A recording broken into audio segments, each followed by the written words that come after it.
Welcome back, everybody. Period 3 action from Phillips Andover Academy. You can hear the stick slapping on the bench. We're ready to go. St. Paul's will come from right to left this period.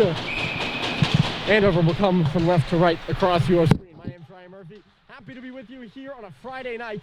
It's Andover 3, St. Paul's 1 as Fitzpatrick works into the zone. Quickly tipped away, and St. Paul's will start back on a 2-1-1 here early. It's Halliday with Seibel. Halliday shooting, and a save is made by Celeste to some sick taps again on the Andover bench. Boy, a scoring chance before I even get this period teed up for you. 3 of the goals in this hockey game, 3 of the 4 came in the first period. Andover scored a late goal off the stick of Nick Royster to take a lead late in the period, just after St. Paul's had tied it. Both those goals came in the last minute.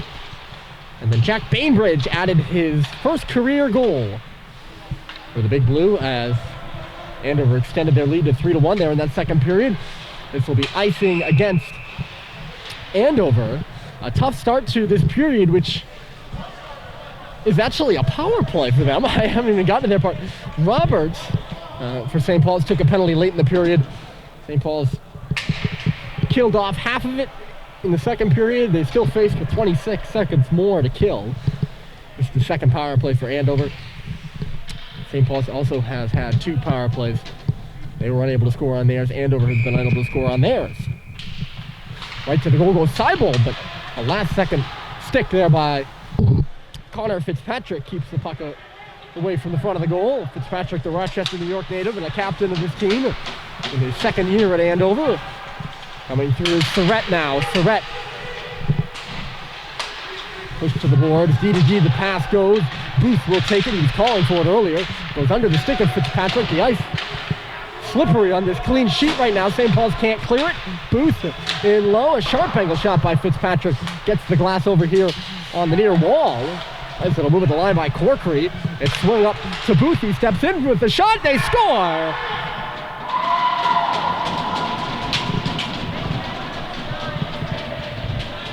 I don't know if that beat Bryant Cleaner went in, but the shot from outside the circles by Rory Booth, a junior from Spring City, Pennsylvania, makes it 4-1 Andover. And it is dead on that St. Paul's bench right now. All that energy that, well, not even all that, but they had good energy to start the third. Didn't last very long.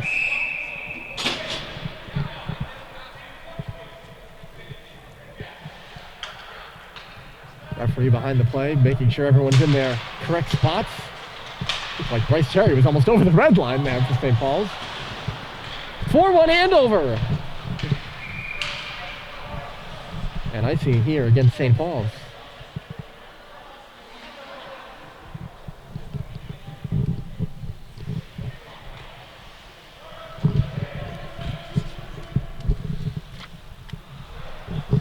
I mentioned in the first period, it's just oddly quiet in this rink with no fans here.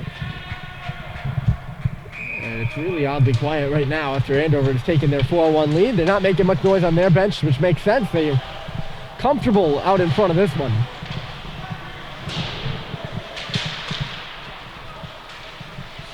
Fox pins his man back in low. Bohan takes it up. Andover looking for 5 that might surely put this game away. Here's Roach, give and go. Zhang tied up at the circle and couldn't shoot it. Bryce Terry makes a good pass, and here comes Jack Roberts. Roberts inside, outside. We'll go to the corner for it now. Makes the pass to Bryce Terry. He's got space behind the net. Terry looking for some options. Back in behind the net for Roberts. It misses him, though. Stepping in from the line is Brad. He'll hold it. 2 guys in front of the net. Cox tried the shot. And a good skate there by Sawyer Paul.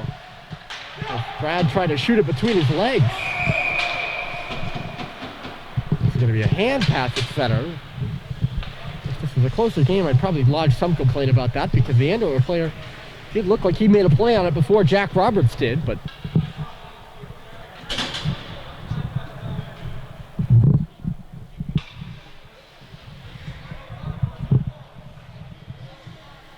it's not a huge deal, I suppose. All minutia. St. Paul's wins the face-off in their own zone, and Jack Michaud gets the final touch to get that puck out to center. There's Jake Sullivan re-corralling with it. Sullivan Little bang pass. Micho gets around his man. Comes into the zone, but he's fended off quickly. Holds the zone, though. Nice little pass for Yee. And again, that offsides call is way too late. And the Andover players barking at Christian Yee for playing on there, I guess. I don't know how you can bark at him for that.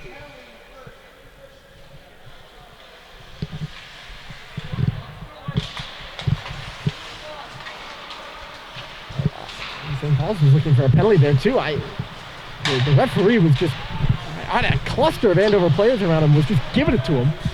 So that's very animated. One of the referees, I don't know their names, of course, and I apologize for that. I'm not given to high school hockey broadcasters, but a very animated all game, and he was holding a conference with the Andover players there after that. The second late offside this game, and the linesman called, and I think that one was inexcusably late, if you ask me. Turned over on the wall by St. Paul's. And Shane Spinelli will hold on to it, cycles it in low. Andover will come up the wall now. Jack Ledoux misses Spinelli at the line. It'll come out of the zone. St. Paul's will make changes as Andover comes back to the puck. The Big Blues making some changes of their own. Sam Simon up there on the forecheck. He's trying to dig it free. Gives a little bump to Jack Bainbridge. Surratt banks it off the boards and out. Here comes Connor Fitzpatrick. He was stopped at the line. Now Fitzpatrick from an E, looking for Royster there with Surratt. Couldn't make the blind pass though. And this one will go all the way through center. Goes off in Andover's. Well, maybe not. Sounded like it went off the stick of Rakowski. And Logan telling me it 100% did. Sometimes I wonder, I'm talking to myself the whole time. And I have my good friend Logan who does the stats for the team. And he's really good about making me not feel like I'm going insane. Because sometimes I just feel like I am. Well, tough break for St. Paul's and an offensive zone draw for Andover. The top line is out there, but good stick there by Cade Cox. It was turned back over. Royster, bottom of the circle, trying to swing one across the net mouth. Just went off a leg and back out to center ice. So Royster couldn't play it. All tied up there is Fitzpatrick by Cox. Very close to taking a penalty, Cade was there. Instead, St. Paul's moves the other way. It's Seibold. That's a backhander for Cox, and he tried to shelve one, and it goes up and out of play. Being hooked on the play, or it's in some sort of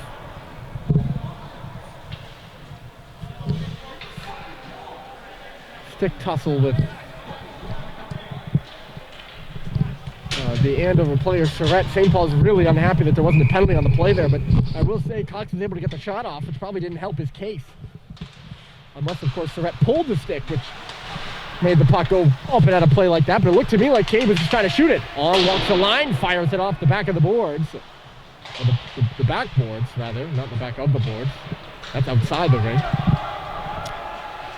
Yeah, I'm just not sure whether that should be a penalty or not. You all can be the judges on that one. St. Paul's seems to have a couple things not going their way here early in this third period, but if you're asking me,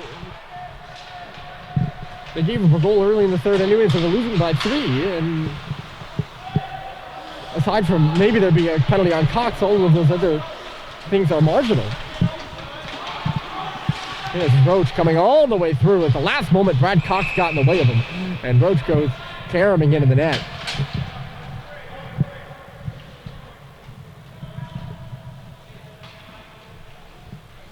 That'll stop play. Here it's 12:45 left to go in the game. St. Paul's last win on Andover ice was 2013. Two schools with long and storied hockey histories. They first collided 121 years ago, as I referenced earlier. December 19th, 1901. St. Paul's won the game 2-1. They wouldn't meet again until 1944. One of the biggest crunches his man as they're back underway. St. Paul's got the puck into the Andover zone, but not for long. Ooh! Out at center, hit up high there is Winemaster, and he has the stick knocked out of his hands. Vio came in and caught him on the blind side. I don't think he saw Lino coming at all.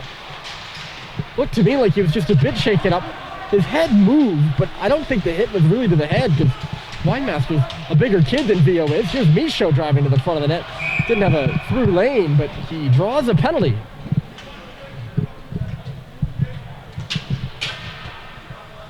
And he'll be hooking the call against Andover.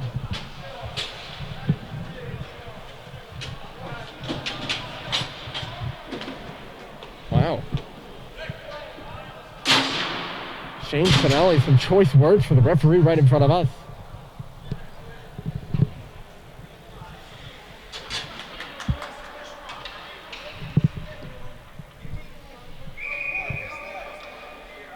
And he's in quite a conversation with head coach Paul Tortorella below us too. Spinelli straight to the referee's face, called him soft. And the referee was having none of it. Nonetheless, St. Paul's to their third power play. They're 0 for 2 here in this hockey game. We'll see if maybe they can get back on the board. If they will get on the board. This is the moment if they're going to start their comeback. It's got to be now. You got to think. Back door, and a save is made there by Shalest. He knocks the post off.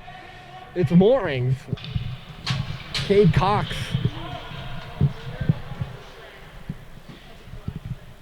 Had the shot over there, and Shalest deep in his net came over hard. I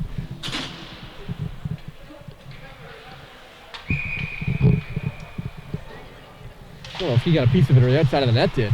St. Paul's wins the offensive zone face-off. There's Sullivan. Out wide is Seibold. They rotate it quickly for Grady. Comes out the back door. They score! It's Cade Cox. And St. Paul's does get on the board. They've closed the gap back to within 2. And now a bit more energy on the Big Red bench. It's the captain, Cade Cox, launching his first goal of the year on the power play. Get St. Paul's back to within 2. And they're going to have to dig deep here. 11:30 left to go. It goes off the skate. Did you all see that? Surratt tried to knock it down with a karate kick almost. And it goes off his skate into his own bench. I've never seen that before, gotta say. He got some good extension there. It's hard to get that leg up in these pads. Shot off the face-off by Roberts. It was through a screen too. Terry went to the front of the net, and Shalest was forced to make a good save. These next 5 minutes or less are going to be critical for Andover in defending this lead, and for St. Paul's and perhaps engineering a comeback. Fitzpatrick, they're looking to get in the way of that. Andover is. It's Royster. Royster stops Fitzpatrick alone. This is the goal wide. He snuck free of his defensive checker in front. Now a shot by Fitzpatrick. That one just stopped by Bryant. It comes out the other side. Andover throwing on some pressure right now, looking to regain the 3-goal lead. Critical point in this game. Fitzpatrick couldn't get it on the back door to Surratt, and it's deflected all the way down the ice. St. Paul scrambling for a change behind the play.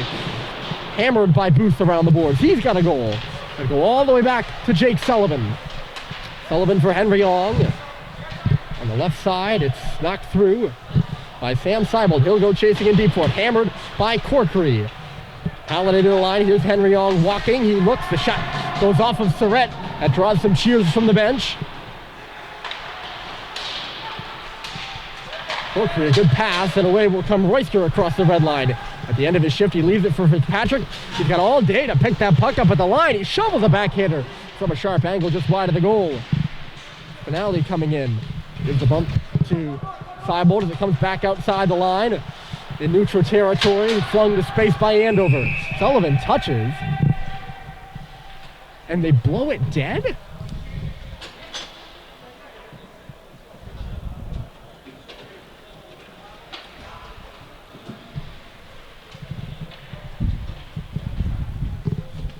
That's interesting. Usually if the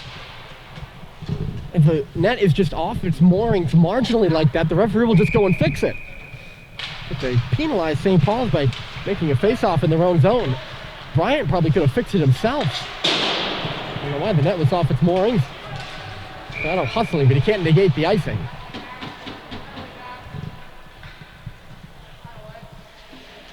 It'll come back into the St. Paul's end once again. 9:53. St. Paul's needs 2. They're back in it, but to really get back in it, they need another. Both captains have scored goals. J.T. Halliday in the first and Cade Cox, the most recent here in the third. Panato misses his man on the pass, and this will be another icing against St. Paul's.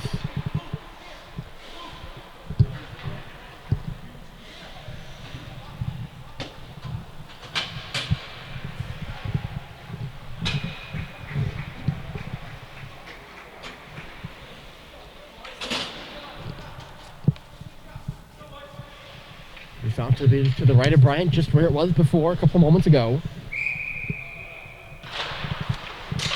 Off the face-off, it's kicked away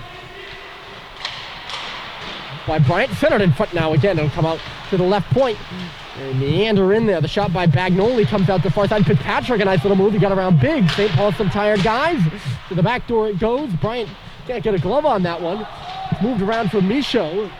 And Michaud opens up some space to take it for himself. Michaud will just hammer it in deep off the glass. Panato holding it up there on the half wall for St. Paul's as they execute a change. Terry off the bench. Nice pass from Panato, but he couldn't get a good shot off. Bryce tried to one-time it.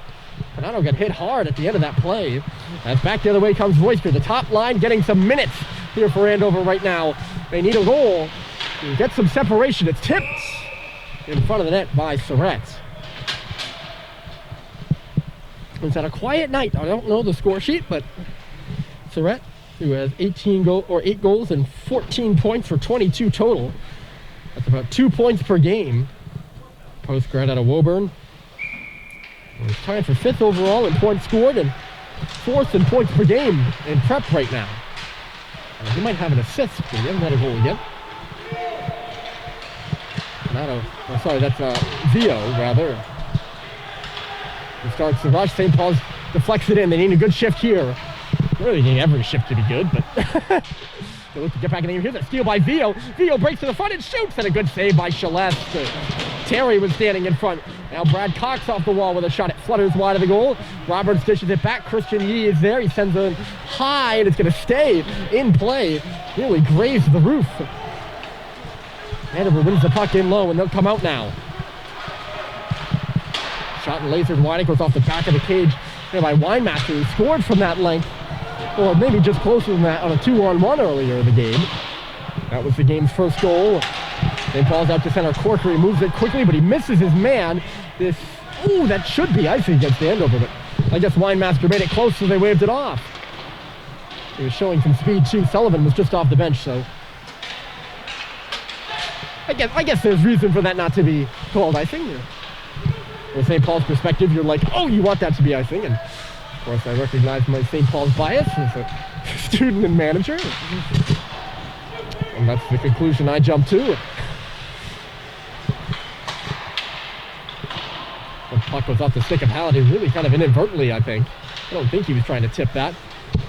JT lays a good check over there on Rakowski. Grady steps up. The puck will not stay in the zone. Sam Seibel floats it across. St. Paul's will come right back in. Ong tries the shot. It'll flutter into the far corner, sending Roach over there for it. Roach moves the puck quickly, and Bainbridge starts the zone exit. It got caught up at the line, though. Zhang had to go off a stick. Rotated around, and Rakowski will now move into the zone for Andover on the right side. Again, with the late offside calls. Linesman not on his whistle tonight, I'll tell you that much, because typically the play moves into the zone and you're able to make a pass before the offside is called, it's a bit late at that point. It's happened twice to St. Paul's, now it's happened to Andover once. I have pet peeves. I wouldn't say that's historically been one of them, but it's becoming one in this game. St. Paul's stretching a man out at center. It's Panato as Cade Cox comes up and ahead. He's got a goal. Leaves it. Dylan Biggs with space to the front. They tip it. And it's knocked just wide by Panato. What a great rush there from St. Paul's. And they nearly knocked it in behind Shane Celeste. Back the other way. Bryant makes a save. That rebound loose on his pad. And Cox will dig it free. He has Michaud out at center. And Jack's job is to negate this icing. He won't be able to.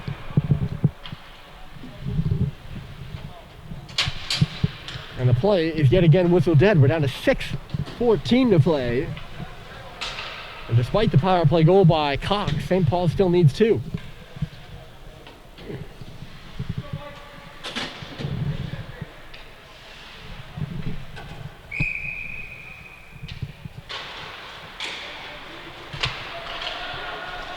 Cade round for goal. And Michaud will come up and lead the attack. St. Paul's changing behind the play. Michaud, the shot off the wall. And he draws an offensive zone faceoff for St. Paul's. As Shane Celeste gobbles it up, and Jack at the end of his shift will come to the bench.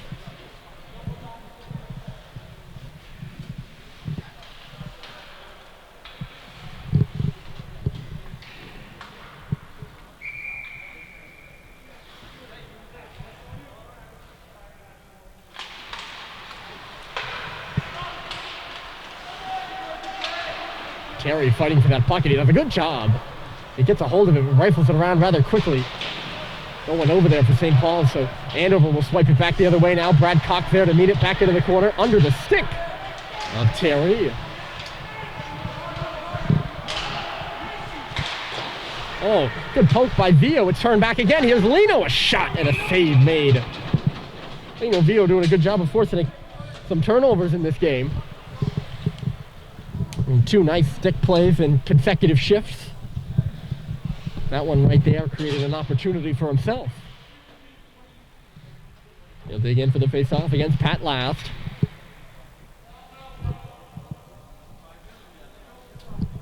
.5:36 left to play. Andover's bench all sitting down to our left. St. Paul's some up, some down. Leo kicked out of the face-off dot. Terry comes in to take it. Andover wins it, and they'll come up by with speed. Pat Last across the A at center, driving through his Corkery, and they try to get it to him, but instead it just goes out the other side. Roach plays at Corkery, cycled it in front for Last. He throws one on net, and a stop by Bryant. Robert Corkery, the Providence, Rhode Island native, hopping up at the play there.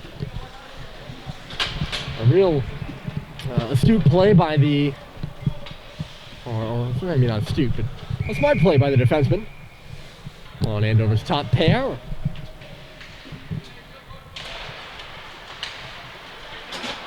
Grady tied up Fitzpatrick. St. Paul's takes the puck from their own end, and it's knotted on out to center. Sam Seibel brings it in deep. Grady will be there first to meet it on the left side. He's all tied up in low. It's Rakowski. Back it goes here for Sullivan. Couldn't get a shot through to the front, plenty of bodies there. Instead, it's off the glass for Grady. He left it for Seibold. 4:50 left to go in the hockey game, and it's 4-2 Andover. Gathered back here by Rakowski. Had some trouble in the corner, but moves it up for Royster. He swings and misses, though. Grady sends it back to the front. It's cut off there, and Fitzpatrick will find Royster up the left side. Good poke by Sullivan to knock it back to the blue line, but no further than that. They're going to say that came out of the zone? Ooh. From my first glance here, again, like, I see what you see, and we are in a pretty good spot to see. That did not look like it came out of the zone to me.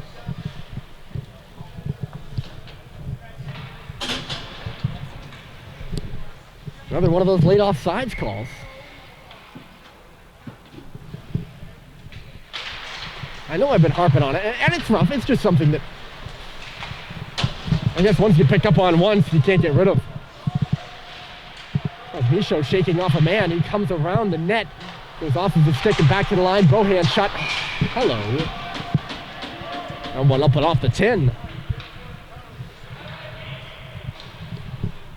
For a stoppage.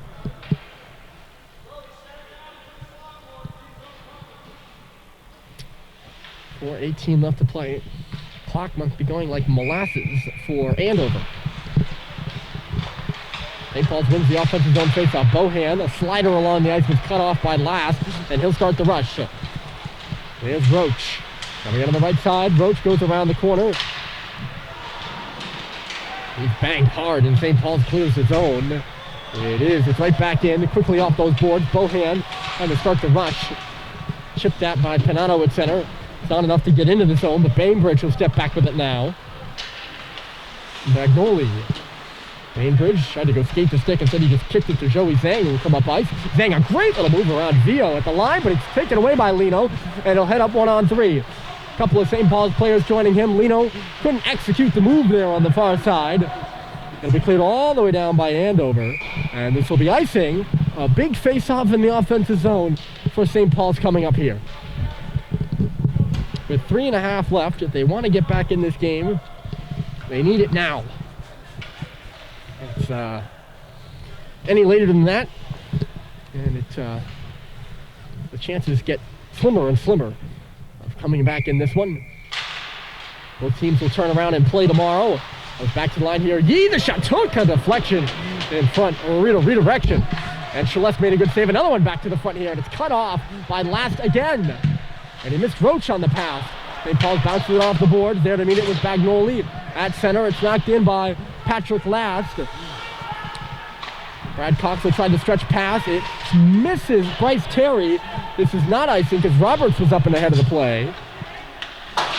Andover bangs it off the glass and out to center in front of the scorer's table. Brad Cox put it right through the skates of Jack Roberts. At center now leading the rush here is Christian Yee. Flips it to the left side. Grady tries a fluttering shot to the front of the goal. It was blockered away by Celeste. A good hop for St. Paul's though. Terry elected to throw that one into the corner. No one was really there. And Andover comes the other way. 2:40 left to go in the game, and St. Paul's needs 2. Fitzpatrick. On the wall. Caught up by Sullivan. It's knocked out. It's in the referee's skates. JT Halliday would have been by and down the rest of the ice likely. But it got caught in the linesman's skates. Bible turned it over there in neutral territory. Deflected in by Andover, and it's 2 minutes left to go in the game. And Paul needs a goal a minute. Someone jumping over the stick of Seibold at the line, and St. Paul's not able to get out of their zone right now. They're salting away a shift. A crucial one. The pass for Seibold, off the stick again at center. Rory Booth puts it up off the glass.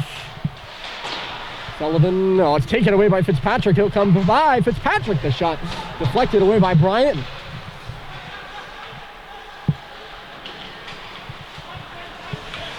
And Seibold with time and space. 90 seconds left to play. He'll come in, tries the shot that shards off the pad. Now deflected in front for Seibold. I don't know who he was looking for there. And Grady hammers his man. Oh my goodness. Matt Grady just knocked down Will Winemaster with a huge hit, and Winemaster, who was hit by Vio earlier in the game, again looking a little shaken up. He's taken 2 hard hits. Cox moves around. A minute left to play in the game. It's Andover 2, St. Paul's 0. St. Paul's hasn't won on Andover ice since 2013.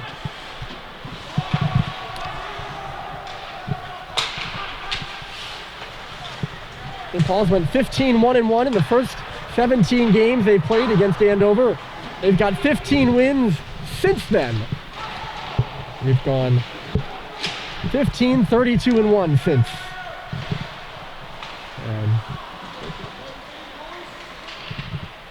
Here to dropping to 16-32-1 since. 26 seconds left to go in the game. St. Paul's still trying to maybe pop one. It's dug out by the Big Blue. Back out to the St. Paul's line here. Sullivan, 16 seconds left in the hockey game. He finds Christian Yee over the left side. Yee.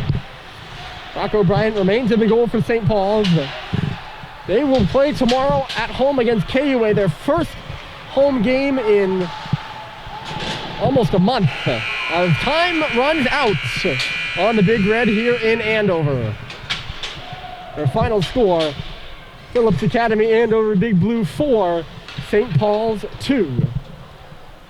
As the Big Blue will move on tomorrow to take on their rivals at Exeter. I believe that game will be at Exeter. A big rivalry game between the Big Red, the other Big Red, and the Big Blue.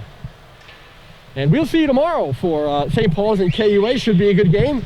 I hope you'll join us, and I hope you've enjoyed this contest.